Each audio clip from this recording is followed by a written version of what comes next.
श्री कृष्णा श्री कृष्णा श्री कृष्णा श्री गुरुर्ब्रह्मा गुरुर्विष्णु गुरुर्देवो महेश्वरः गुरु साक्षात् परं ब्रह्म तस्मै श्री गुरवे नमः तस्मै श्री गुरवे नमः। हमारे जीवन में जो भी प्रसंग आते हैं उनका हम किस प्रकार से उपयोग करते हैं, इस पर हम आध्यात्मिक साधक है या संसारी है ये निर्भर होता है। प्रसंग तो वही होते हैं, लेकिन उन प्रसंगों के साथ हम किस प्रकार से निपटते हैं। यदि जीवन में आने वाले समस्याओं को लेकर के हम टूट फूट जाए तो हम संसारी हैं, और यदि जीवन में आने वाली समस्याओं से हम सीखें और आगे बढ़े तो हम साधक हैं। तो इसमें क्या हमको समस्या आती है? समस्या आती है चॉइस के रूप में। क्या हम अपना जीवन जो हमको अच्छा लगता है उस प्रकार से जी रहे हैं कि जो अच्छा होता है उस प्रकार से जी रहे हैं? अच्छा लगना कोई जरूरी नहीं कि अच्छा होता है, और जो अच्छा होता है कोई जरूरी नहीं कि वो अच्छा लगे। इसीलिए हम महत्व किसको देते हैं? प्रिय को देते हैं कि श्रेय को देते हैं? तो जैसे सुबह में बिस्तर में लेटे रहना, आराम से आलस में पड़े रहना और दुनिया भर की विचार करते रहना अच्छा लगता है, लेकिन वो अच्छा नहीं होता। उसी प्रकार से सुबह जल्दी उठ जाना अच्छा होता है, लेकिन अच्छा नहीं लगता। तो श्रेयश्च प्रेयश्च मनुष्य में तौ संपरित्य विविनक्ति धीरः। जो धीर पुरुष है वो इसका विवेक करता है, ठीक से समझता है। और श्रेयो ही धीरो भी प्रेयसो वृणीते। जो धीर पुरुष है वो इस अच्छा लगना और अच्छा होना, इन दोनों में से जो अच्छा होता है उसको सिलेक्ट करता है। और जो मंद है, मंद माने जो बेवकूफ है, वह प्रेयः वृणीते।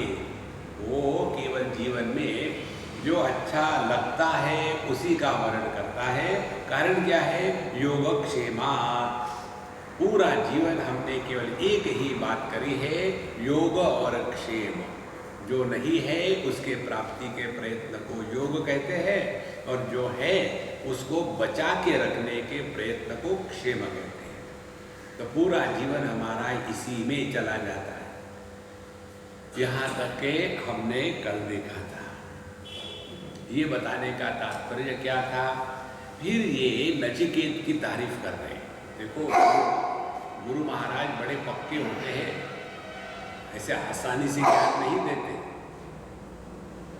सत्वं प्रियान् प्रिय रूपाश्च कामान् अभिध्यायन् नचिकेत्योत्तर स्राक्षेः नैतां शृङ्कां वित्तमयीमवाप्तो यस्यां मज्जन्ति बहवो मनुष्याः।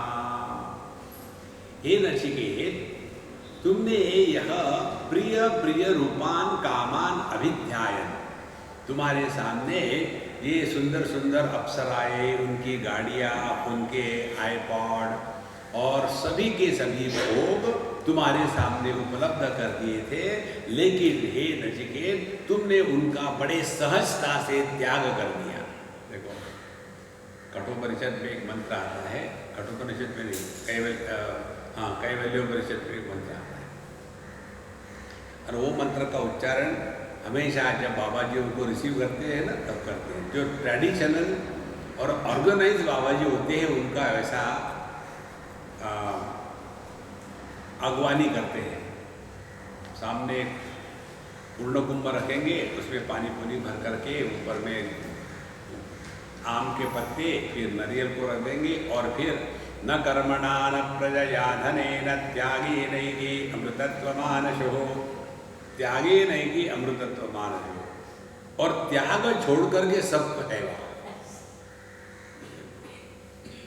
त्याग किसका करना है? देखो, पहली बात समझ ले, त्याग उसी का हो सकता है जो वस्तु अपनी हो। हम किसी अन्य की पत्नी को डाइवोर्स नहीं दे सकते। अच्छा भैया, हमने आपको डाइवोर्स दे दिया, पहले शादी तो करो, फिर डाइवोर्स होगा। इसी प्रकार से त्याग करने के पहले ये तो जानो कि अपना है क्या। चिंतन शुरू कर दिया, क्या है अपना, क्या है अपना, क्या है अपना। हाँ, गलत फहमियां अपनी है। तो त्याग किसका करना है? गलत फहमियों का। कौन सी गलत फहमी है? मैं देह हूं, मैं जीव हूं। इन दोनों का त्याग करना, यही अध्यात्म है। तो पहले इस स्थिति पर आने के पहले हमको इस जगत के भोग, अपना पराया, कल ने आपको बताया था, इन दो चीजों से जिसने अपने आप को बचाया है उसने साधना के क्षेत्र में प्रवेश किया है। एक तो पॉजेसिवनेस ऑफ द थिंग्स, जगत के वस्तुओं को लेकर के संग्रह वृत्ति, और दूसरी जगत के व्यक्तियों को लेकर के संबंध वृत्ति। दुनिया में संग्रह निर्माण न करे और संबंध भी निर्माण न करे। एक बार हम कहीं थे और वो अम्मा हमको कह रही, स्वामी जी आप हमको अम्मा कहते हो, लेकिन फिर यहाँ से जाने की बात क्यों करते हो? हमने कहा देखो, मुझे जाना है, मैं जाऊँगा, मुझे you can not corrupt me emotionally, I am very clear. तो उनके पतिदेव कहते हैं, तुम ये बाबा जी के चक्कर में कहाँ फंसे हो? जिसने अपने असली माँ बाप को त्याग के घर से बाहर निकल आया, वो किसी दूसरे को माँ कहता है तो चिपकेगा? देखो महाराज, इसीलिए जब तक कि ये दो बातों से हम छुटकारा नहीं पाते, संग्रह और संबंध, तो संबंध तो हम अध्यात्म में आके और निर्माण करते हैं। ये हमारे गुरु बंधु है, ये हमारे चाचा गुरु है, ये हमारे दादा गुरु है, ये हमारे मामा गुरु है, ये गुरु माँ है। अरे राम राम राम राम, गुरु मामा ने गुरु की माँ? नहीं नहीं नहीं, गुरु की पत्नी। अच्छा, फिर गुरु पत्नी कहो ना? नहीं, गुरु माँ है। इस प्रकार से जहाँ जहाँ संबंध निर्माण होते हैं वहाँ संदेह है, वहाँ बंधन है, वहाँ संसार है। ये नचिकेत सत्वं प्रियान प्रिय रूपाश्च कामान अभिध्यायन नचिकेता अत्यसराक्षी ही। इसके बारे में ठीक से तुमने विचार नहीं किया और सबका तुमने त्याग किया। इतना ही न एताम श्रृंकाम वित्तमयीम अवाप्ता, और तुमको मैंने इतनी सुंदर सुंदर वस्तुएं प्रस्तुत की है, धन दौलत, ये सोने की चेन्स, उसके बाद उसके ऊपर में जवाहरात लगे हुए हैं, हीरे लगे हुए हैं, इन सबको तुमने त्याग दिया। यस्याम मज्जन्ति बहवो मनुष्याः, लेकिन मेजॉरिटी लोग जो है इसी धन दौलत के पीछे ही पूरे जीवन को बर्बाद कर। ये बात कितनी सहज है, पता नहीं क्यों दिमाग में नहीं घुसती, कितना इकट्ठा करके रखते हैं। देखो, कहीं भी चले जाओ, आपके पास कितना भी बड़ा घर हो, कितने भी बड़े कमरे हो, सोना तो इतनी ही जगह में है। ऐसा थोड़ी है कि मेरी बेडरूम जो है ना वो इस हॉल के जैसी है, तो फिर क्या, बाथरूम को जाना है तो वहां से यहाँ मुझे कार में आना पड़ता है। करोगे क्या इन सब चीजों का लेकर? देखो संतो, जब तक ये हृदय में बात नहीं बैठती ना, तब तक मनुष्य इसी में फंसा रहता है। यस्याम मज्जन्ति बहवो मनुष्याः ततो हो श्रेय आददानस्य साधुर्भवति हीयते, अर्थात जब प्रिय वृणीते इति उक्तम तत्कस्मात् अतः। जो कहा था कि जो मंद है वो प्रिय का वर्ण करता है और जो बुद्धिमान है वो श्रेय का वर्ण करता है। ऐसा क्यों है? दूरमेति विपरीते विशूचि अविद्याया च विद्येति ज्ञाता विद्याभीप्सिनं नचिकेत सम्मन्ये नत्वा कामा बहवो लोलुपन्त। दूरमेति विपरीते विशूचि, विद्या या अविद्येति ज्ञाता। ध्यान से सुनना, जगत में दो मार्ग है, एक विद्या का मार्ग है, एक अविद्या का मार्ग है। अविद्या किसको कहते हैं? ध्यान से सुनना, अविद्या माने हमने अपने स्वरूप को नहीं पहचान करके अपने आप को छोटा मान लिया है। नाम केवल हमारा पूर्ण है, लेकिन अनुभव है अपूर्णता। पूर्णानंद महाराज दुखी है, माने पूरी तरह से दुखी है। तो हमने अपने आप को अपूर्ण माना है। देखो, अपूर्ण मानने के बाद क्या होगा? अपनी पूर्णता को प्राप्त करने की इच्छा होगी। जैसे पेट में जगह खाली है तो भूख लगती है, इसी प्रकार से अपूर्णता की भ्रांति होगी तो पूर्णता को प्राप्त करने की इच्छा होगी, अविद्या काम। और फिर जब इच्छा मन में हो गई तो मनुष्य कर्म में लग ही जाता है। इसीलिए अविद्या का क्षेत्र माने कर्म का क्षेत्र। तो जो व्यक्ति इस कर्म में लगा हुआ है वो जड़त्व को ही प्राप्त हो जाएगा। तो एक तो ये मार्ग हो गया, दूसरा मार्ग हो गया विद्येति ज्ञाता, और दूसरा है विद्या ये भिन्न प्रकार का फल देने वाली है, विपरीते विशुचि। अब इसमें क्या क्या है? ये विद्या का फल, विद्या का फल है मोक्ष और अविद्या का फल है संसार। तो जो व्यक्ति कर्म में लगे हुए हैं, जो व्यक्ति दुनिया के वस्तुओं के संग्रह में लगे हुए हैं, जो व्यक्ति इस दुनिया के संबंधों में फंसे हुए हैं, वो संसार में ही है। देखो, ये संसार की बात आपको बताते हैं। यदि हमने अपने आप को परमात्मा स्वरूप नहीं पहचाना और अपने रिश्ते नातों से बड़े ही आसक्त होकर के रहते हैं तो जीव बन गए। असल में है हम तो परमात्मा, लेकिन मान लिया हमने जीव है। जब मान लिया तो दुखी हो, नोबडी कैन हेल्प यू। तो एक जगह में हमने देखा एक छोटा सा बालक, पोता पैदा हुआ। जब वो छोटा था, हार्डली 6 महीने का, 8 महीने का, तब से अपने दादी के पास ही रहता था, माँ के पास नहीं जाता था, दादी के पास। और धीरे धीरे वो लड़का बड़ा होने लग गया। 1 साल, 2 साल, 3 साल, दूध भी दादी के हाथ से पिएगा, कपड़े भी उसी के हाथ से पहनेगा, खाना भी उसी के साथ खाएगा, सोएगा भी दादी के साथ ही, कहीं और नहीं सोएगा। तो दादी ने कौन से कपड़े पहनने वो छोटा सा बच्चा डिसाइड करेगा, दादी तुम ये मत पहनो, ये पहनो। और ऐसा होते होते वो बच्चा 1, 2 नहीं 7, 8 साल का हो गया। लेकिन इतनी ये परेशान दादी, ये बच्चा क्या कर क्या रहा है? किसी के साथ में बात करती हूँ तो नहीं उससे बात मत करना, खींच के ले आ। तो ये लोग परेशान। फिर चले गए किसी महात्मा जी के पास, उसकी कुंडली देखी, सब कुछ देखा, और फिर उन्होंने कहा कि ये आपके पति आपके पोते के रूप में पैदा हो गए, क्योंकि उस पोते की जितनी चॉइस थी, जो उसको अच्छा बुरा लगता था, एग्जैक्टली उनके पति के जैसा। देखो, तो जो व्यक्ति बहुत आसक्त होता है अपने रिश्ते नातों से, उसी घर में फिर पैदा होता है। देखो, तो हमने बहुत पैसे ले लिए, सबके पैसे डुबो दिए, वापस नहीं किए, तो ये समझना मतलब खत्म हो गया। अगले जन्म में वो बच्चे के रूप में पैदा होगा, एक एक पैसा वसूल करेगा, कहीं जाएगा नहीं वो। जब हम अपने को जीव मानते हैं तो ये कहानी है।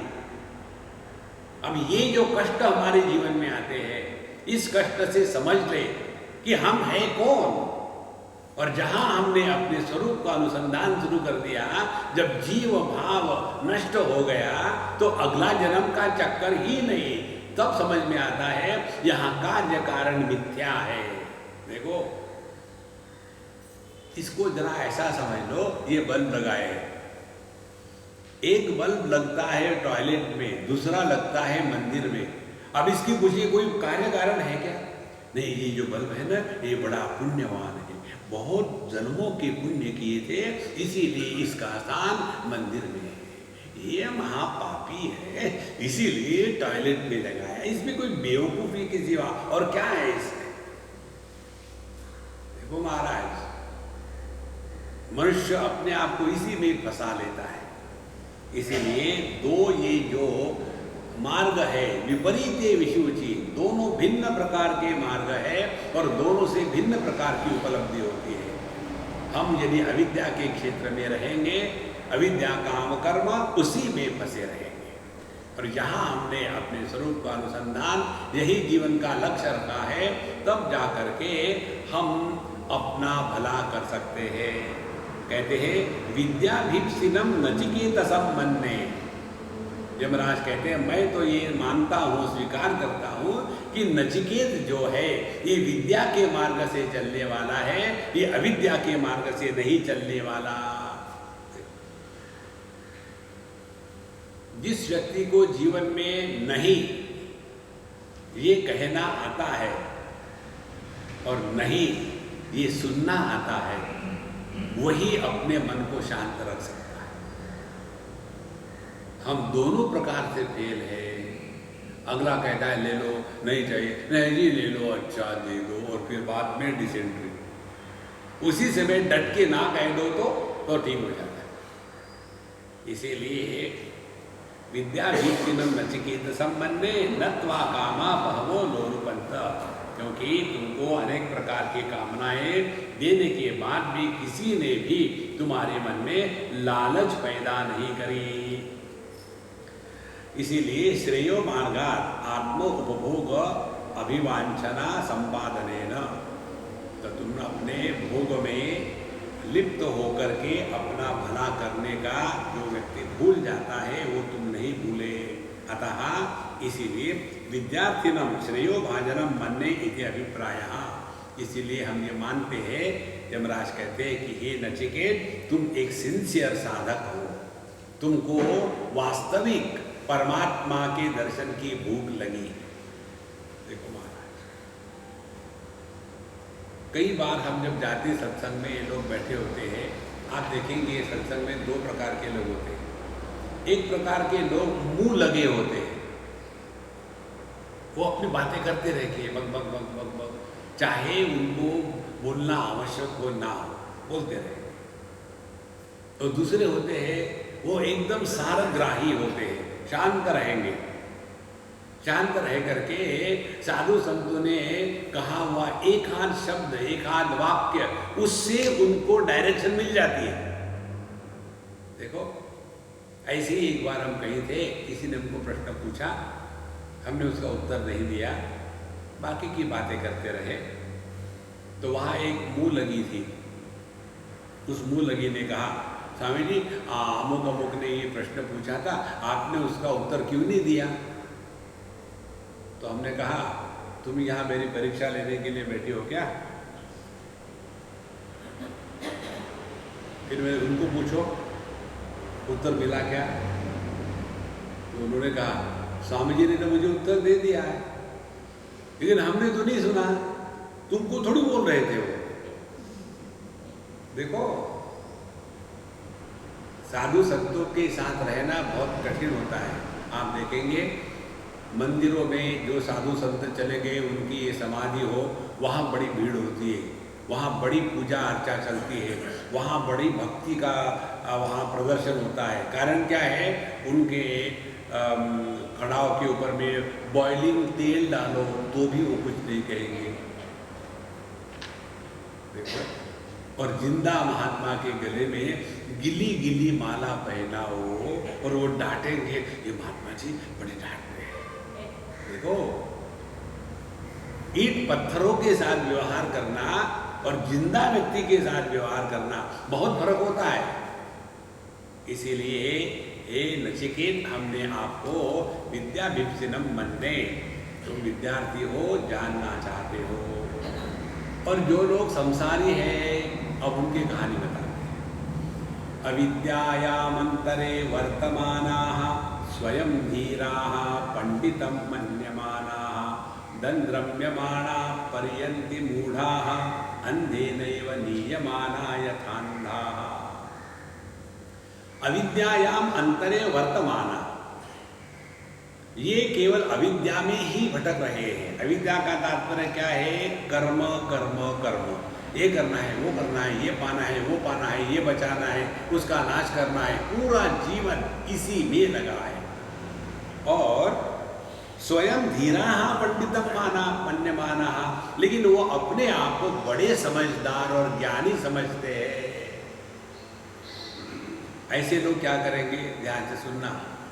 सबसे बड़ा आध्यात्म के क्षेत्र में यदि कोई प्रतिबंध होगा तो ये है, हम गुरु की पोजीशन ले लेते हैं और हर एक को उपदेश करना शुरू कर दिया। अभी की बात है, पिछले महीने की, हम किसी के यहाँ गए थे, उनको कुछ कैंसर का था, तो उनकी जो लड़की हमारे बड़ी क्लोज है, बोले स्वामी जी हमारे पापा को ऐसा कुछ हो रहा है, आप आइए ना। तो मैं गया उनके पास। अब जिसको बीमार है उसको महत्व देंगे ना, तो हम उससे बात कर रहे थे, सब कुछ कर रहे थे। अब इनके पिताजी बूढ़ा हो, अबाउट हो गए कोई तो भी 80 के करीब में, ये अपने बैठे। और नेचुरली मैं बात तो उनके लड़के से कर रहा था जो बीमार था कैंसर से। अब जब जाने लग गया तो स्वामी जी मेरा एक प्रश्न है, ये प्रश्न मैंने कई महात्माओं को पूछा है, आप उत्तर दो। तो उन्होंने पूछा कुछ, हमने कहा कि बाबूजी मुझे तो इसका उत्तर नहीं आता। ठीक है मत बताना। और फिर मैं चला गया। फिर उन्होंने अपने पोती को, क्या पोती कहते हैं उसको, पोती को कहा, देखो तुम्हारे स्वामी जी आए थे ना, मैंने नमस्कार नहीं किया उनको। अब उनके नमस्कार करने से किसी का भला बुरा होता है क्या? ध्यान से सुनना संतो। हम जब किसी का अपमान करते हैं तो जिसका अपमान होता करते हैं उसका अपमान नहीं होता, लेकिन अपना हृदय खराब हो जाता है। और जब हम किसी का आदर सत्कार करते हैं तो उसका आदर सत्कार हो ना हो, अपने हृदय का निर्माण होता है। लेकिन अविद्यायाम अंतरे वर्तमानाः, अज्ञान शिरोमणि है लेकिन अपने आप को बड़े ज्ञानी समझते हैं। और फिर जहां भी जाएंगे सबको उपदेशक बन के रहेंगे, सबको सिखाना समझाना और अपना जीवन एकदम सत्यानाश। तो कहते हैं स्वयं धीराः पंडितम मन्यमानाः। इसीलिए लेक्चर देते समय वैराग्य, लेक्चर देते समय अहम ब्रह्मास्मि, लेक्चर होने के बाद अहम ब्रह्मोस्मि। हमारे स्वामी खन्ना जी महाराज कहते थे, बड़ी सुंदर बात, वो कहते थे आज के ज़माने में बैरागी बाबा वो होते हैं जिनके ज़्यादा से ज़्यादा आश्रम हो, और ज्ञानी वो होते हैं जिनके ज़्यादा से ज़्यादा चेले हो। कितनी सहज बात है। वैराग्य की बात करना बहुत आसान है, कोई भी कर सकता है। और ऐसे जो पंडितम मन्यमाना, अपने आप को बड़े ज्ञानी समझते हैं, तो दंद्रम्यमाना परियंति मूढ़ाः। दंद्रम्यमाना अत्यर्थम कुटिलाम अनेक रूपां गतिम इच्छन्तः जरा मरण रोगादि दुःखैः परियंति गच्छन्ति मूढ़ाः। ऐसे जो व्यक्ति है ये इसी जन्म मरण के चक्कर में फंसे हुए हैं और जीवन में सभी प्रकार के सुख दुख आते रहेंगे, उसी में फंसे हैं, उसमें से निकलने का सवाल ही नहीं।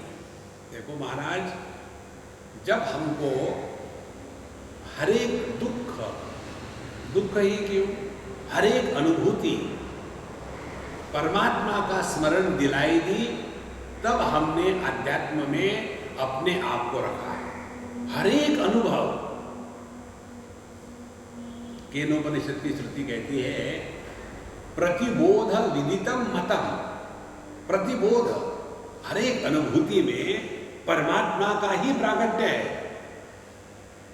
देखो, जैसे आपने शास्त्रीय संगीत सुना या ट्रक की आवाज सुनी, दोनों में श्रवण शक्ति का ही प्राकट्य है। लेकिन हमारा ध्यान यदि शास्त्रीय संगीत पर गया तो ये ट्रक की आवाज़ हमको परेशान करेगी, और यदि ट्रक पर गया तो शास्त्रीय संगीत की आवाज़ हमको परेशान करेगी। लेकिन यदि हमारा ध्यान अपनी श्रवण शक्ति पर होगा तो यही खुशी होगी, चलो कान अच्छे हैं, सब सुन सकते हैं। देखो कितनी सहज बात है। तो हम ध्यान कहाँ दे रहे हैं? इसी प्रकार से बीमारी केवल जिंदे आदमी को आती है, मुर्दे को नहीं आती। कभी देखा है क्या कहीं the incidence of cancer in the Catholic graveyard? नहीं हो सकता। तो जीवन, स्वास्थ्य, रोग, अच्छा बुरा, ये सब जीवन के ही पहलू है। ये न समझ करके दंद्रम्यमाणा परियंति मूढ़ा, ये अपने ही जन्म मरण के चक्कर में सुख दुख, स्वर्ग नरक इसी में भटकते रहेंगे। और ऐसे लोग जब दूसरों का गाइडेंस करते हैं, मार्गदर्शन करते हैं, तो कैसा उदाहरण देते हैं, अंधे नैव नीयमाना यथांधा। ध्यान से सुनना, ये सब बातें आपको पुस्तकों में नहीं मिलेगी, ऑब्जर्वेशन से मिलती है। एक आदमी बहरा हो तो वो अगले आदमी को भी बहरा ही समझता है, बड़ा जोर से बात करेगा। एक दूसरा ऑब्जर्वेशन, एक आदमी अंधा हो और किसी दूसरे आदमी को स्पर्श करता है तो ये समझता है इसको दिखता है, उसको वो अंधा नहीं समझता।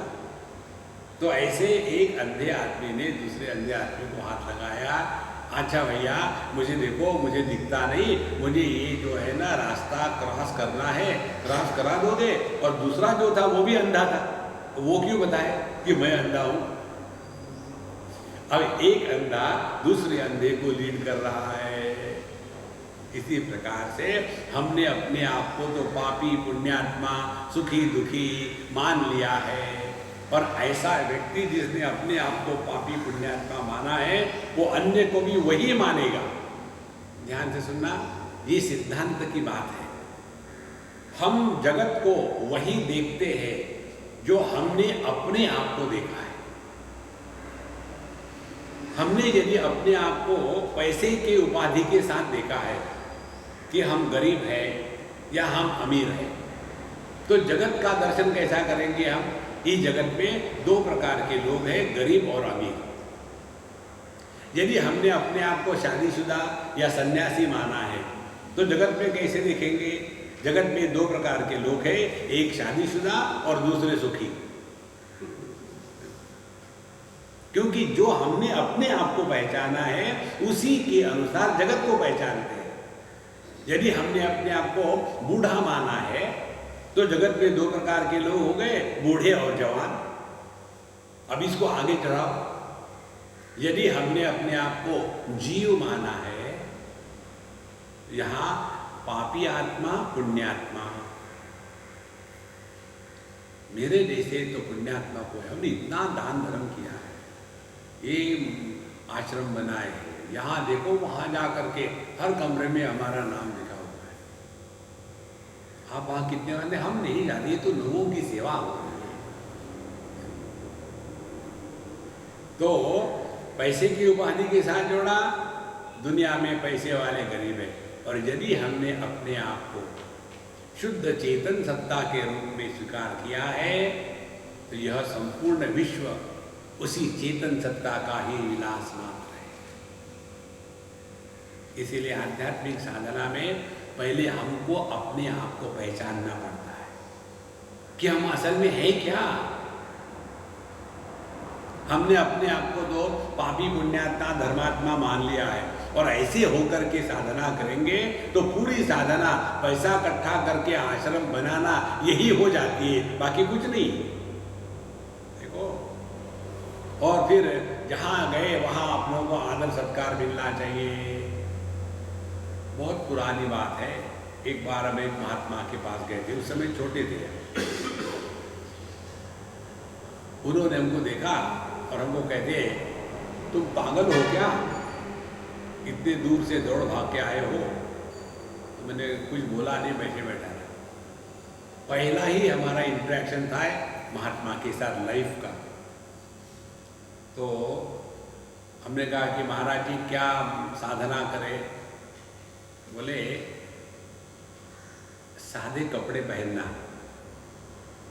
एकदम स्टार्च वाले नेक टाई पैंट ऐसे मत पहनना, सिंपल कपड़े पहनना, किसी मंदिर के बाहर जा कर के बैठ लेना, वहाँ का जो पुजारी होगा ना उसको 50 रुपये दे देना, उसको बोलना मुझे 2 टाइम का खाना देना और मैं यहाँ बैठा रहूँ, कुछ करना मत, वहाँ सिर्फ बैठे रहना, 1 हफ्ते तक करो ऐसा। उन्होंने बताया, हमने किया नहीं, सीधी बात है। अब हमको समझ में आता है कहने का तात्पर्य क्या था। जब तक हम अपने आप को कुछ मानते हैं ना, उस मान्यता को नष्ट करना है। देखो, हम ब्राह्मण है, क्षत्रिय, वैश्य है, शूद्र है, हम हिंदू है, मुसलमान है, हम अमीर है, गरीब है, हम शादीशुदा है, हम ब्रह्मचारी है, इस मान्यता को लेकर के साधना करना यही सबसे बड़ी गलती है। तो ये जो है अज्ञान शिरोमणि स्वयं धीरा पंडितम मन्यमाना दंद्रम्यमाणा पर्यंति मूढ़ा, इसी में फंसे रहते हैं। और इनके पूरे जीवन का यदि कोई साधना होगी तो केवल यही है, बाकी कुछ नहीं। और अंधे नैव नीयमाना यथांधा, ऐसे जो लोग हैं फिर वे केवल स्वयं तो डूबे हैं और पब्लिक को भी अंधकार में ले जाते हैं। अतएव मूढ़त्वात्, और इनकी ये मूर्खता के कारण न सांपराय प्रतिभाति बालम प्रमाद्यंतम वित्तमोहेन मूढ़म अयं लोकः नास्ति पर इति मानि पुनः पुनर्वशमापद्यते में। कहते हैं न सांपरायः प्रतिभाति बालम, क्योंकि वित्तमोहेन मूढ़म, व्यक्ति को पैसे की जब गर्मी चढ़ती है ना तो बड़ी कठिन है उसको उतारना। ध्यान से सुनो, व्यक्ति के जीवन में यदि नुकसान हुआ, असफलता आई, तो उसको तो आदमी बचा सकता है, लेकिन जीवन में सफलता आती जाए और खूब सारा पैसा इकट्ठा होते जाए तो उसकी जो गर्मी चढ़ती है, सफलता की गर्मी को सहना बहुत कठिन होता है। वित्त मोहेन मूढ़म, जीवन में बाकी के चीजों में बड़ी प्रॉस्पेरिटी है लेकिन आध्यात्मिक पॉवर्टी है। देखो महाराज, तो ऐसे जो दुनिया का भला करने वाली, इसीलिए हमारा स्पष्ट विचार है, social work is not spiritual life. Social work spiritual life होता तो सभी सोशल वर्कर खुश होते। कोई भी सोशल वर्कर देखिए आप, एनजीओ वाले एक भी सुखी नहीं। वो एनजीओ क्यों चलाते हैं? घर को तो बर्बाद कर दिया है अपने, अब समाज को बर्बाद करना है, इसीलिए वहां जाकर के अपने बर्बादी की एक्सपर्टाइज लगा रहे हैं। देखो सबको, इसीलिए न सांपरायः प्रतिभाति बालम, ये इन लोगों को मूर्खता के कारण पैसे में ऐसे फंसे हुए हैं। पैसे का तात्पर्य इस जगत की जो सिक्योरिटी है इसमें ऐसे फंसे हुए हैं, इसके परे भी कुछ है, ये उनको न प्रतिभाती, उनके कभी दिमाग में आता ही नहीं। देखो महाराज, इस पर थोड़ा चिंतन करें। हम लोगों ने अपने माँ बाप को देखा है, जानते हैं। अब उन्होंने, उनके जो माँ बाप थे उनको भी किसी ने देखा है, दादा दादी नाना नानी को। उसके परे चले जाओ तो एक आध कोई होगा कि जो पड़दादा पड़नानी पड़नाना को जानता है, उसके परे कोई था, कभी दिमाग में विचार नहीं आता है, अनावश्यक है। यही कहानी आपकी हमारी होने वाली है। लेकिन हमको ऐसे लगता है हम यहाँ अनंत काल तक रहने के लिए आए हैं। एक हमारे पाकिस्तान में सिंधी महात्मा थे, हमने उनकी कहानी पढ़ी, बड़ा अच्छा लगा। उनके माता पिता को बच्चे नहीं थे और बहुत ही अमीर थे। हमेशा दान धर्म करते थे, जो भी आते थे उनको खाना खिलाना, रोटी खिलाना। और फिर भगवान की कृपा से बुढ़ापे में जाकर के उनको एक बालक हो गया। फिर भी उनका दान धर्म का सब चलता रहा। तो लोगों ने कहना शुरू कर दिया, देखो साईं, अब ये पैसा को उड़ाना बंद करो, बेटा आया है उसके लिए कुछ रखो, कुछ करो। तो उन्होंने कहा, बेटा आया है तो अपने भाग्य को लेके आया है, जिसने भगवान ने दिया है उसने उसकी पूरी बंदोबस्त करके रखा है। मैं तो अपना जो जीवन है उसी प्रकार से चलाऊंगा।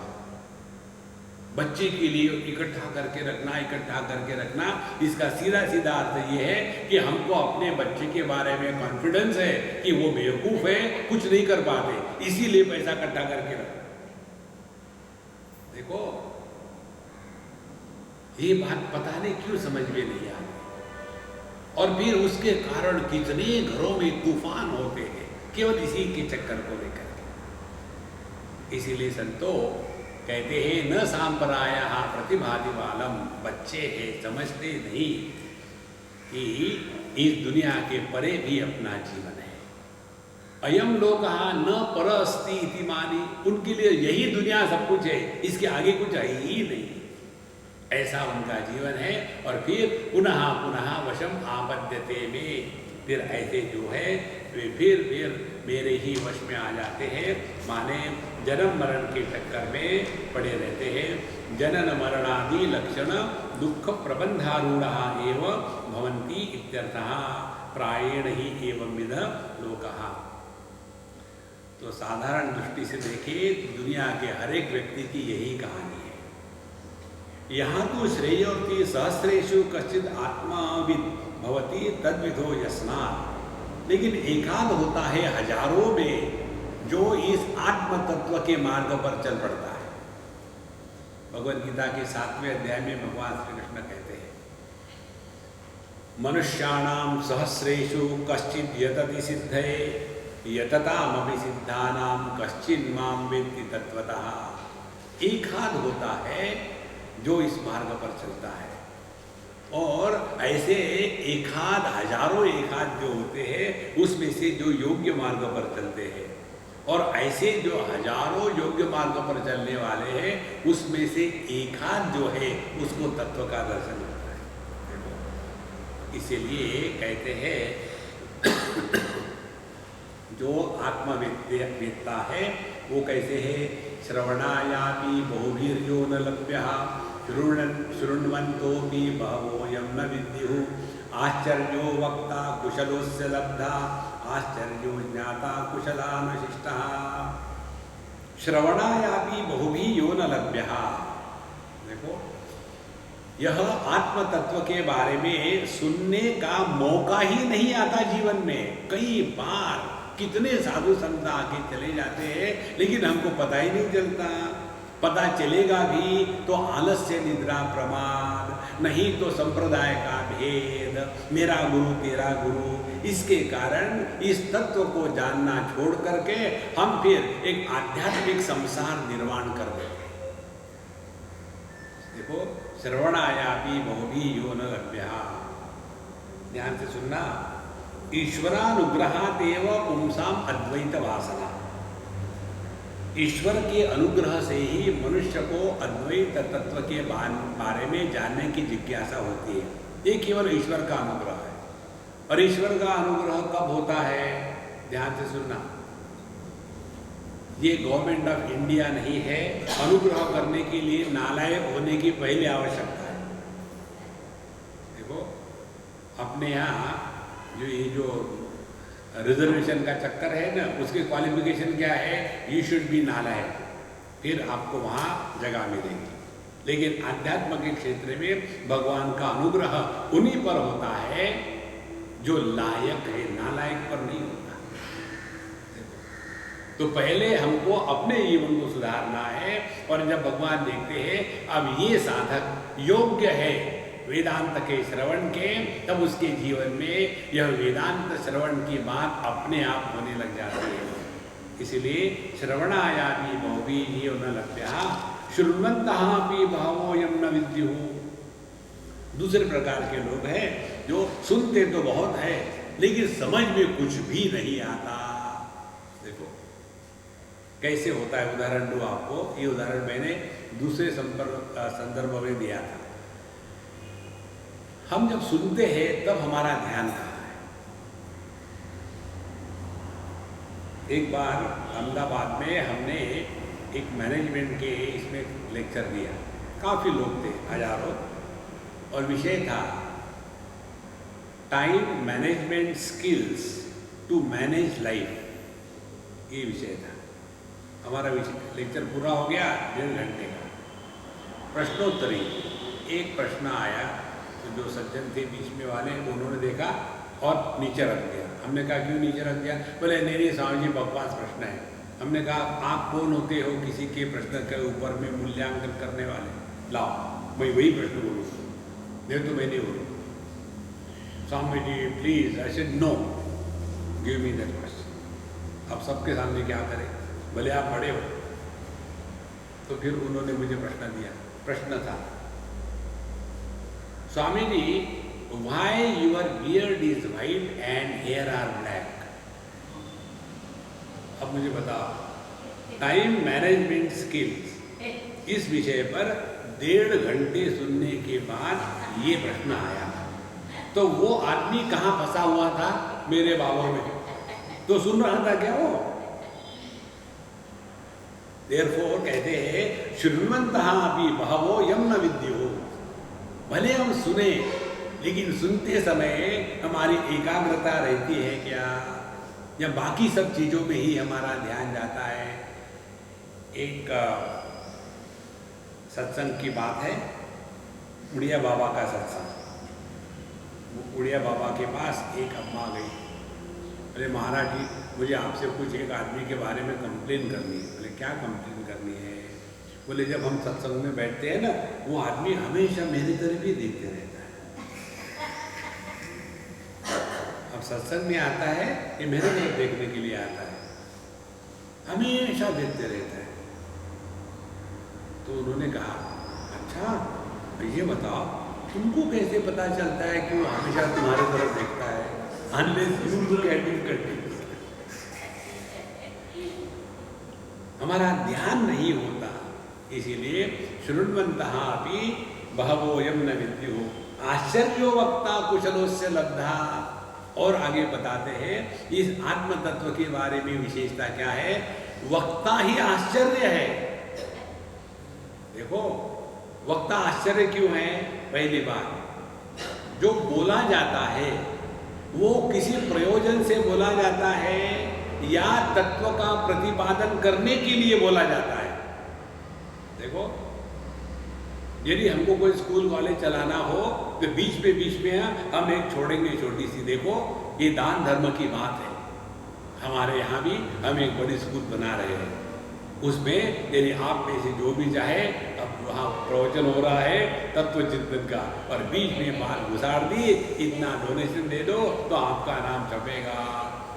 देखो महाराज हम आपको एग्जैगरेट करके नहीं बोल रहे, आरती करनी है भगवान की, आरती की बोली लगती है।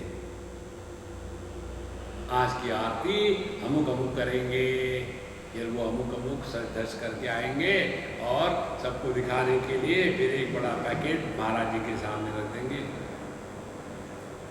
हमारे नारद जी महाराज स्पष्ट कहते हैं कलियुग में सभी वस्तुओं का सार समाप्त हो जाता है, और पहली वो कौन सी वस्तु होगी? तो हरि कथा। हरि कथा में हरि कथा होती है पैसों को इकट्ठा करने के लिए, तत्व चिंतन के लिए नहीं होती। देखो सब आश्चर्य वक्ता जो केवल तत्व का ही प्रतिपादन करे, अन्य किसी बात का न करे, ये तो बड़ा आश्चर्य है। आश्चर्य वक्ता कुशलोस्य लब्धा। और दूसरी बात ये है, हमारे स्वामी अखंडानंद जी कहते थे 2 प्रकार के वक्ता होते हैं। एक प्रकार के वक्ता ऐसे हैं कि जो ऐसी पद्धति से बताते हैं कि सुनने वाला ये समझे, अरे बाबा ये बड़ा कठिन है, ये अपने बस की बात नहीं। और दूसरे जो वक्ता होते हैं वो ऐसा बताते हैं कि सुनने के बाद लगता है अरे यार ये तो बड़ा आसान है। यदि ऐसा हुआ तो आश्चर्य वक्ता कुशलोस्य लब्धा। तो कौशल्य यही है, कठिन बात को सहजता से प्रस्तुत करके सुनने वाले के हृदय में आत्मविश्वास जागृत कराना।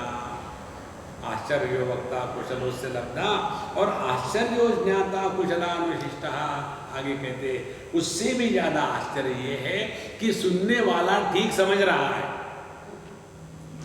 देखो, यदि सुनने वाले की बुद्धि उल्टी सीधी हो तो जो नहीं कहा वो समझेगा या आधा समझेगा। देखो, कई बार होता है।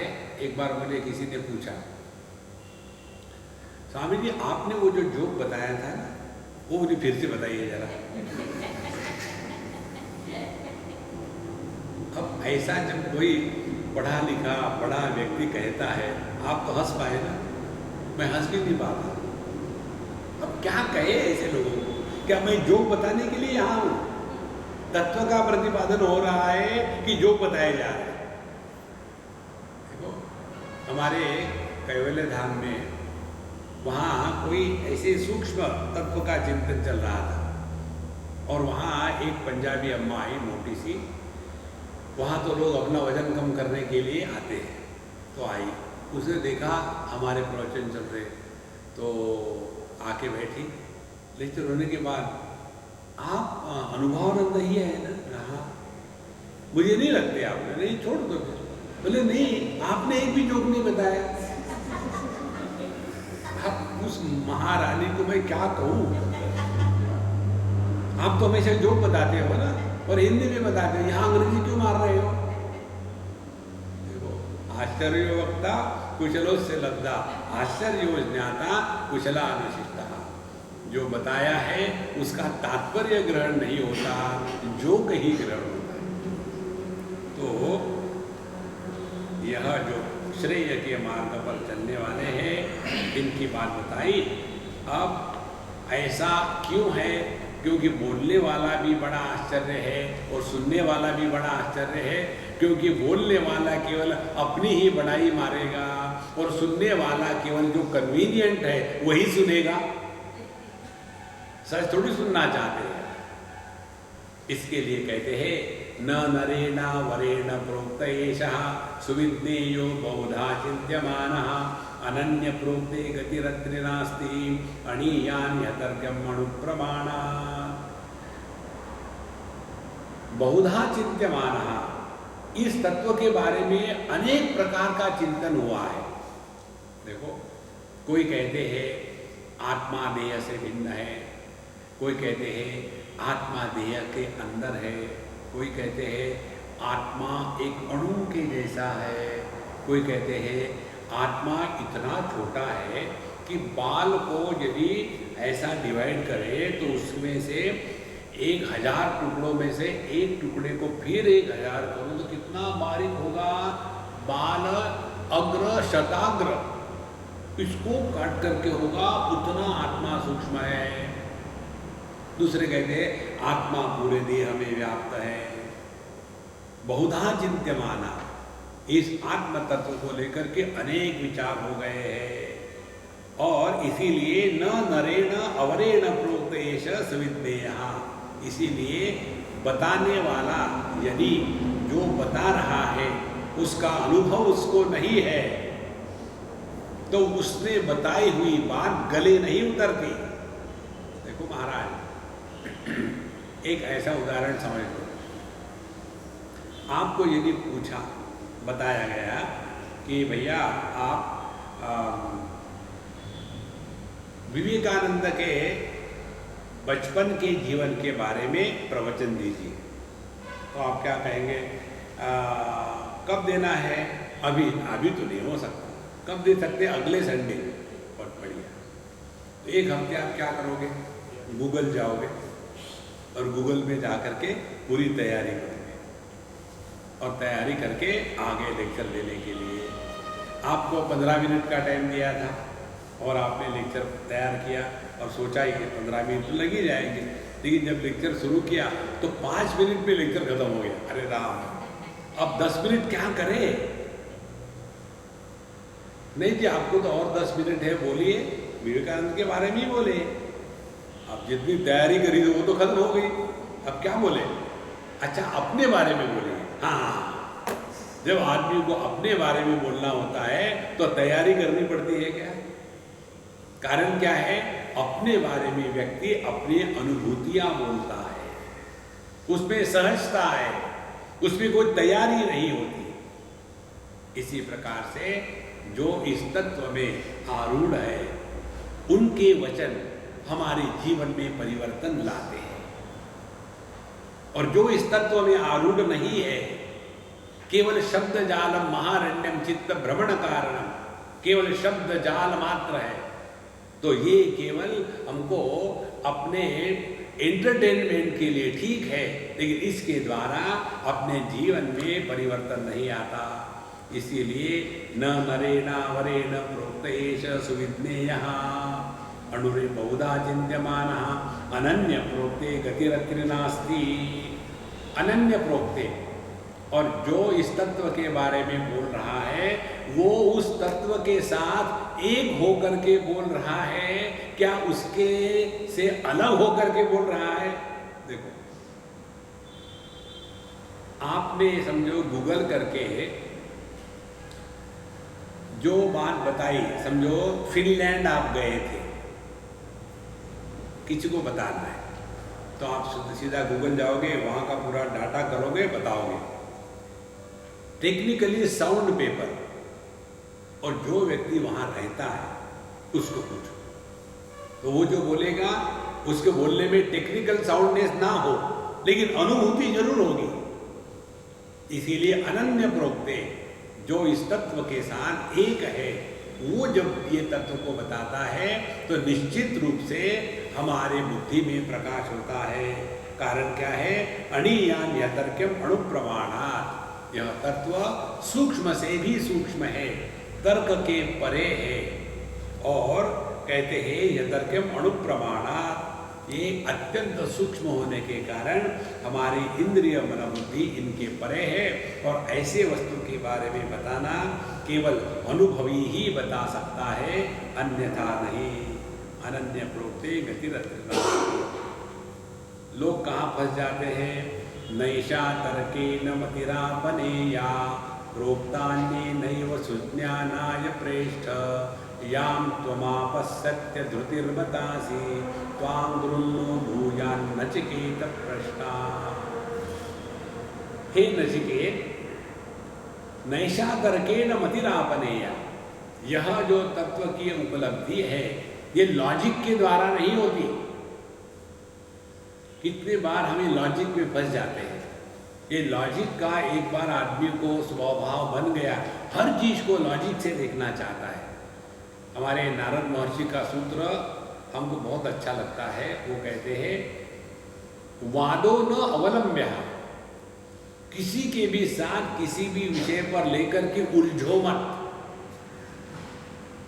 किसी के साथ कोई भी आर्गुमेंट नहीं करनी। The best way to disagree is to agree immediately. अच्छा ठीक है, क्योंकि जिसके साथ एग्री किया वो भी भूल जाता है किसके साथ एग्री किया था, और हम खामो खाम अपने आर्गुमेंट करे जा रहे हैं।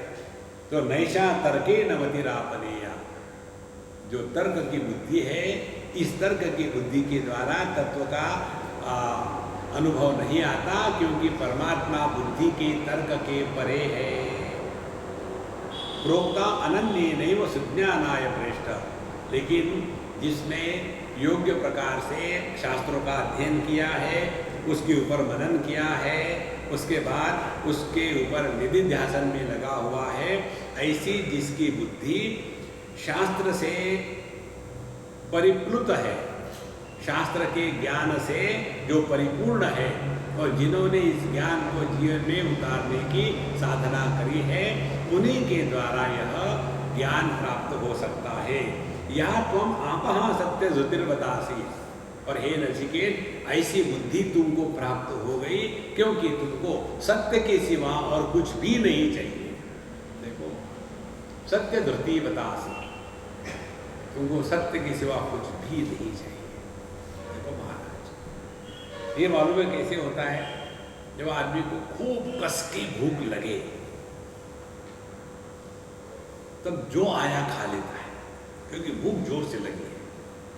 और हम लोगों के बच्चे सुबह से बकरी के जैसे चरते रहते हैं और हिंदुस्तानी माताएं, हाँ बेटा खाना खा, मुझे नहीं खाना, नहीं खाना खाना पड़ेगा। अब वो आएगा टेबल पर, आने के बाद देखेगा क्या नहीं है वही मांगेगा, क्योंकि भूख नहीं है ना। और यदि सुबह से कुछ मत दो उसको खाने के लिए, 8 बजे तक रोने दो, कुछ नहीं दे रहा खाने के लिए, तो 12 बजे 1 बजे टिश्यू पेपर को सैंडविच के जैसा बना करके दे दो, मम्मी बड़ा टेस्टी है, क्योंकि भूख लगी है, दूसरा कोई कारण नहीं है। हमको ये सत्य की भूख नहीं लगी। हे नचिकेत, या त्वमापहा सत्य धृतिर्बतासी त्वाद्रुनहा भूजा नचिकेत पृष्ठा। देखो क्या कहते हैं यमराज, कहते हैं हे नचिकेत, हमारी भी इच्छा होती है। महात्माओं की क्या इच्छा होती है बताओ? यमराज के शब्दों में, तुम्हारे जैसा श्रेष्ठ साधक हमारे जीवन में आ जाए। गणेशपुरी के नित्यानंद बाबा की बात है। एक बार उनके बड़े फ्रस्ट्रेटेड थे, उन्होंने कहा मेरे पास पिछले 50-60 साल से करोड़ों लोग आके गए, एक ने भी कभी भी तत्व के बारे में नहीं पूछा, नहीं मांगा। जो आते हैं मैं भी ऐसे हूँ, बच्चे ऐसे हो, बिजनेस ऐसा, अरे राम राम राम। इसीलिए कहते हैं त्वाद्रुनहा भूया नचिकेत पृष्ठा। हमें यदि तुम्हारे जैसा कोई प्रश्न पूछने वाला हो ना, तब जाकर के जीवन में आनंद आता है। ये तो नहीं तो कैसा है मालूम है? कई बार संगीत सभा में किसी व्यक्ति को, क्योंकि ज़्यादा पैसे देने वाला है, समाज का प्रतिष्ठित व्यक्ति है, उसको सामने ला के बैठा देते हैं। और जो गाने वाले हैं वो दिग्गज है, जैसे पंडित भीमसेन जोशी या जसराज जी महाराज, और वो अपना शुरू करते हैं और सामने बैठने वाला सो रहा है। तो उस समय वो गायक के अंदर में क्या बीतती हो। देखो, इसी प्रकार से सत्संग में सुनने वाला यदि श्रेष्ठ ना हो तो बोलने वाले को चाबी नहीं बैठती। देखो उदाहरण हुए, अमेरिका की बात है। पेरेंट्स के साथ मेरा लेक्चर होता था, कम से कम 300-400 पेरेंट्स इंडियन ओरिजिन के आ जाते थे। तो उनके साथ जब हा हा हो धूम धड़ाके से चलता। उसके बाद आधे घंटे का ब्रेक, फिर ये जो बच्चे हैं इन बच्चों को वहाँ इकट्ठे करते हैं और क्लासेस चलती है, बाल विकास, बाल विहार, ये सब तमाशे चलते हैं। तो उनको इकट्ठा करें, आप स्वामी जी इनसे बात करो। अब इनसे मैं बात कर रहा हूँ आधे घंटे के लिए। होने के पश्चात एक लड़की मेरे पास आके कहती, स्वामी जी जब आप हमारे पेरेंट्स से बात करते हो तो कितने जो सब लोग कैसे खुश होते हैं, हमारे साथ जब बात करते हो तो कुछ मज़ा क्यों नहीं आता? हमने कहा देखो, मैं जब फर्नीचर से बात करूँगा तो मुझे कैसे उत्साह आएगा? जब जिंदे आदमी से बात करूँगा तभी तो उत्साह आएगा ना। तुम लोग जो बैठते हो, जो इस प्रकार से बैठा है उससे क्या बात करें? जो उधर देखता है, आंखों में आंखें मिलाने से डरते हो क्या? देखो, इसीलिए कहते हैं कि यह तत्व जानने वाला बहुत ही रेयर होता है। तो कहते हैं कि हे नचिकेत, हमारी तो भगवान से यही प्रार्थना रहती है कि तुम्हारे जैसे साधक हमारे जीवन में आ जाए। जानाम्यहं शेवतिरित्य नित्यं न यद्ध्रुवै प्राप्यते हि ध्रुवं ततो मया नाचिकेतश्चितोऽग्निः अनित्यैः द्रव्यैः प्राप्तवानस्मि नित्यम्।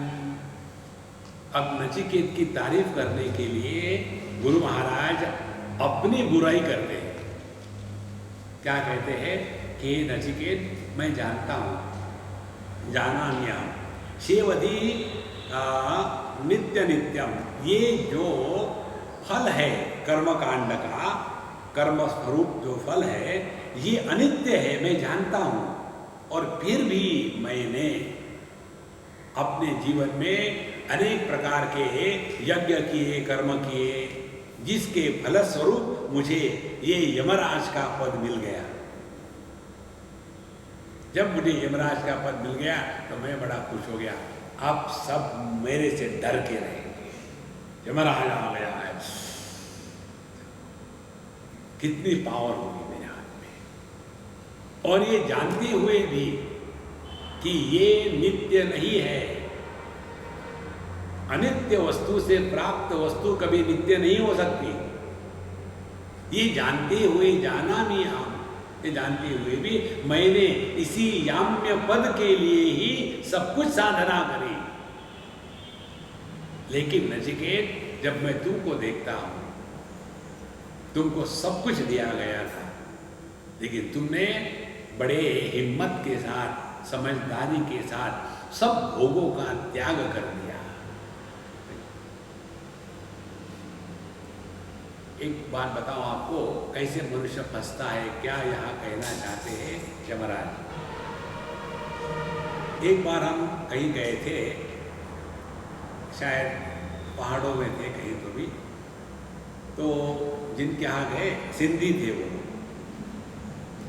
तो अम्मा कहती स्वामी जी थोड़ी देर समय लगेगा। कोई बात नहीं अम्मा, मैं तब तक अखबार पढ़ता हूँ, बना। तो हमारे मित्र, उनके पतिदेव कहते स्वामी जी नहीं अखबार नहीं, मैं हारमोनियम लेके आता हूँ। हमने कहा देखो यार, मैं नहीं जानता हूँ म्यूजिक, मैं औरंगजेब हूँ। बोले नहीं, मैं जानता हूँ, मैंने अभी शुरू किया है म्यूजिक सीखना। सिंधी हो और संगीत की बात करें तो जैसे करेला नीम चढ़ा। सिंधियों में आपको बहुत कम संगीत मिलेगा, बहुत ही कम। और ये आकर के वहाँ अपने हारमोनियम ले आए। स्वामी जी मैंने अभी सीखा है। और बाहर का वो खोल दिया ढक्कन, और आवाज क्यों नहीं आ रहा, क्यों नहीं आवाज आ रहा। फिर पत्नी को कहते क्यों नहीं आवाज आ रहा, पर ये पेटी में नहीं बजाते, तुम भी बजाते रहो, पै करते रहे। फिर हमने कहा महात्मा जी वो आपने चाबियां नहीं खोली। हाँ मैं भूल ही गया, और जोर से खींची चाबियां हाथ में। और अब वो शुरू करना चाहते हैं सारे गमा। अब मुझे बताओ, इतनी सी छोटी सी सिद्धि गाने की प्राप्त हो जाती है तो लोगों के सामने प्रदर्शन करने की इच्छा होती है ना। अब जिसके जीवन में ये दैवी सिद्धियां प्रकट हो जाएगी, वो चुप बैठे ना। देखो, जिसके पास पैसा हो, पैसा जब तक पब्लिक को दिखाएंगे नहीं, उसका मतलब क्या है। देखो अमेरिका में ये अपने NRI IT में चले जाते हैं और जिंदगी में देखा नहीं इतना पैसा उनको मिलता है। मिलने के बाद बहुत बड़ा मकान बनाएंगे, महल के जैसा। अब वहाँ हम दो और दो ही, बाकी कुछ है नहीं। अब इतना बड़ा मकान बनाया है, पब्लिक को दिखाना ही है। फिर हर संडे को एक पार्टी बुलाएंगे और पार्टी में आकर के हाँ चलो आपको दिखाते हैं, एक जगह हमको दिखाया। स्वामी जी देखो, हम जब आते हैं ना कार से, हम उनके घर के ऑस्ट्रेलिया के बारे, अरे देखो हमको ये गैराज का गेट खोलना नहीं पड़ता इंडिया के जैसा, ऑटोमेटिक है। अरे यार बहुत जबरदस्त है। अब उनको ऑटोमेटिक की हमने चाबी भर दी ऑटोमेटिक। फिर बोले जैसे घर के दरवाजे के पास जाएंगे ना तो ऑटोमेटिक खुल जाता है, कुछ करना नहीं पड़ता। बोले फिर चोर आएगा, बोले चोर को समझ लेता है।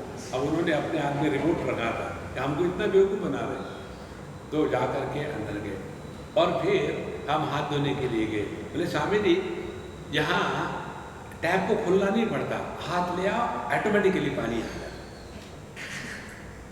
अच्छा, उसके पश्चात फिर दिखा रहे थे कर्टन ऑटोमेटिकली खुलते हैं, फिर बाथरूम में फ्लश नहीं करना पड़ता, ऑटोमेटिकली फ्लश हो जाता है। तो मैंने कहा मुझे कुछ पूछने दोगे क्या? हाँ। हमने कहा बैठने के बाद कमोड पर ऑटोमेटिकली हो जाता है, करना पड़ता है।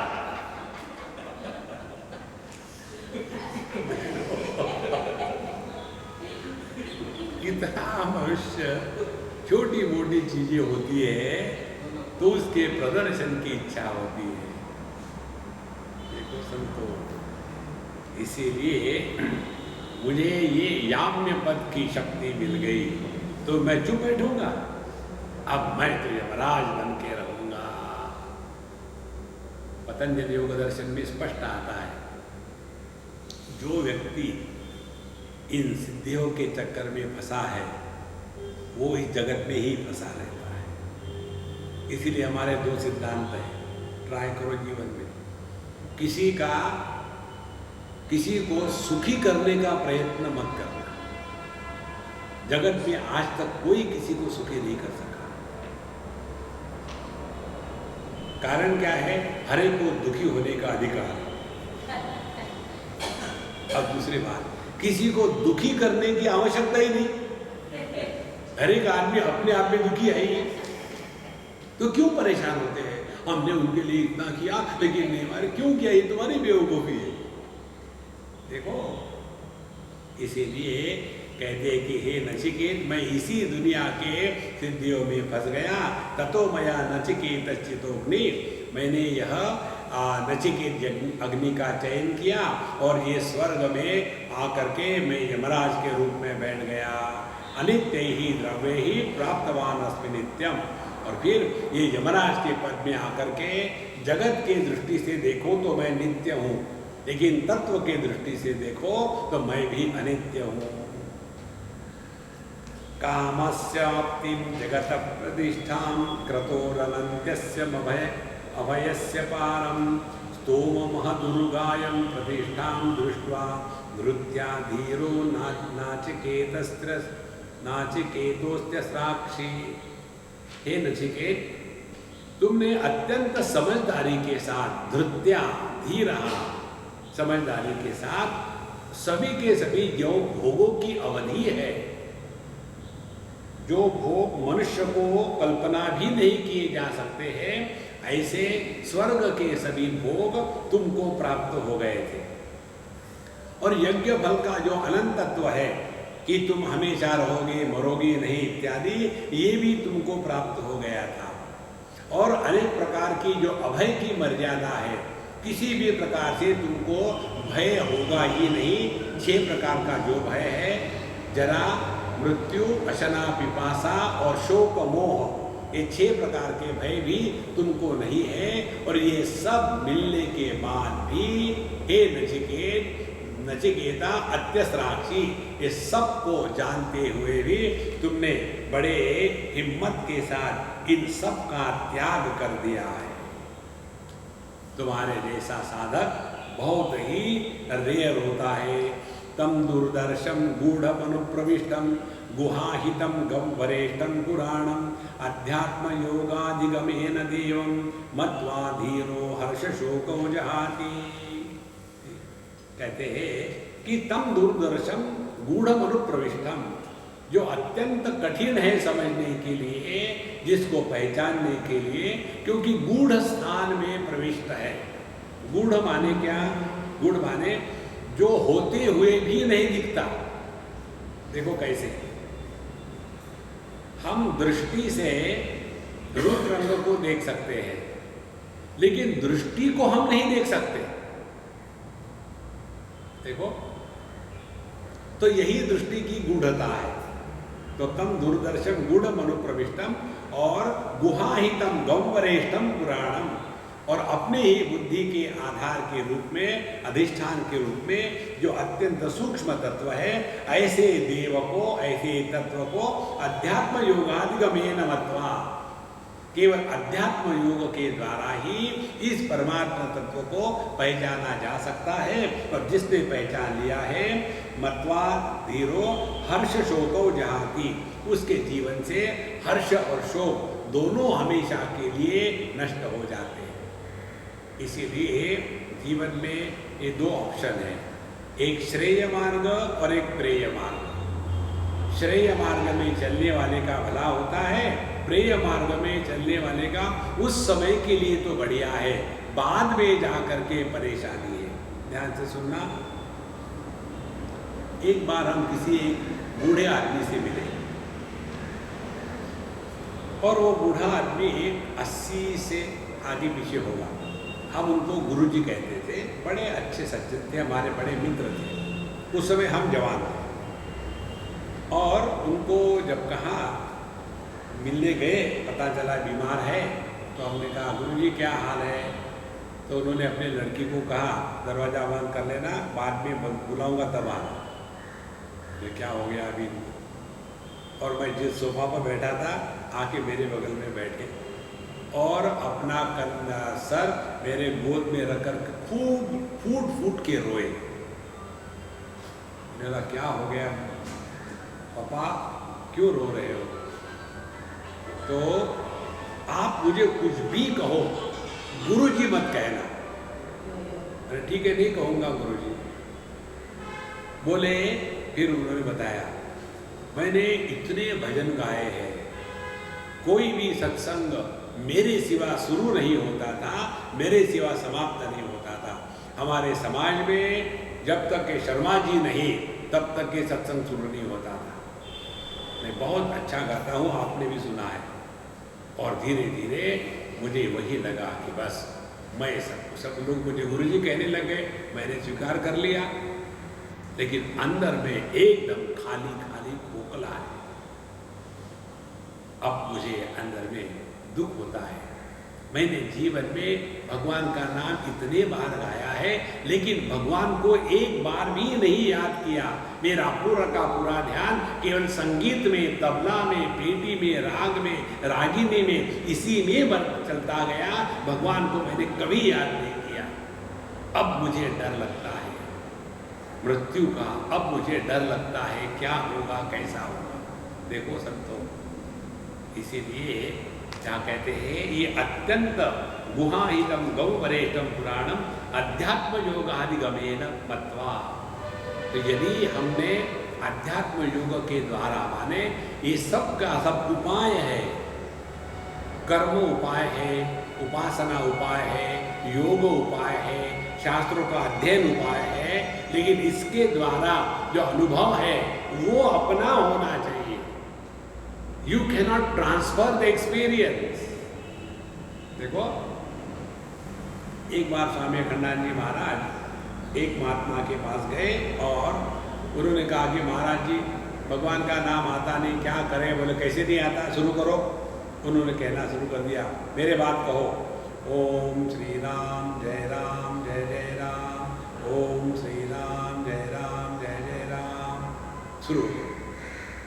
एक दिन, 2 दिन, 3 दिन, 15 दिन चलता रहा, बिना प्रयत्न के अखंड नाम चल रहा है। अरे अब तो पक्का हो गया ना। उनके मन में संकल्प आया, उसी क्षण से बंद। फिर लौट के गए, महाराज जी 15 दिन तो मैंने ठीक लिया भगवान का नाम, लेकिन अब फिर बंद हो गया। तो कहते हैं, बेवकूफ, तुमने नहीं लिया था, तुम्हारे मन से मैं ले रहा था। उधारी क्या धंधा कब तक चलेगा? इसीलिए ये जो कुंडलिनी के मार्ग में शक्तिपात की बात होती है ना, कब तक के दूसरे उधारी से जीवन चलाओगे? अपना अनुभव होना चाहिए। इसीलिए अध्यात्म योगाधिगमेन देवम मत्वा, अपने आप को पहचानना है। और जब अपने आप को पहचानना ये जीवन का अंतिम लक्ष्य बन जाता है, बाकी सब चीज़ें अपने आप अपने स्थान पर चली जाती है। और उसका लक्षण क्या है कि हमने अपने आप को पहचाना है, उसका लक्षण एक ही है, हर्ष शोकौ जहाति। जीवन का मानसिक संतुलन किसी भी हालत में खोटा नहीं होता, वो मन शांत रहता है। अच्छा हुआ तो खुदकने की आवश्यकता नहीं, बुरा हुआ तो रोने की आवश्यकता नहीं। जिसके मन का संतुलन बना रहा है वही परमात्मा को प्राप्त हुआ है। ये बात बहुत ही सूक्ष्म और बहुत ही सरल है। परमात्मा की प्राप्ति माने मन के संतुलन को कभी भी नहीं बिगड़ने देना। देखो, निर्दोषम ही समम ब्रह्म तस्मात् ते ब्रह्मणि स्थिता। परमात्मा माने समत्व, निर्दोषम ही समम ब्रह्म। तो जिसके मन का संतुलन किसी भी हालत में बिगड़ता नहीं है, वह व्यक्ति परमात्मा के साथ एक हुआ है। जैसे आकाश, चाहे कुछ भी हो जाए, आकाश ज्यों का त्यों रहता है। इसी प्रकार से जागृत स्वप्न सुषुप्ति समाधि, अच्छे बुरे अनुभव, अपना पराया, लाभ हानि, जय पराजय, कुछ भी होवे, जिसके मन का संतुलन बिगड़ता नहीं, वही प्रभु के साथ एक होकर के रह रहा है। ओम पूर्णमदः पूर्णमिदं पूर्णात् पूर्णमुदच्यते पूर्णस्य पूर्णमादाय पूर्णमेवावशिष्यते। ओम शांति शांति शांति। हरि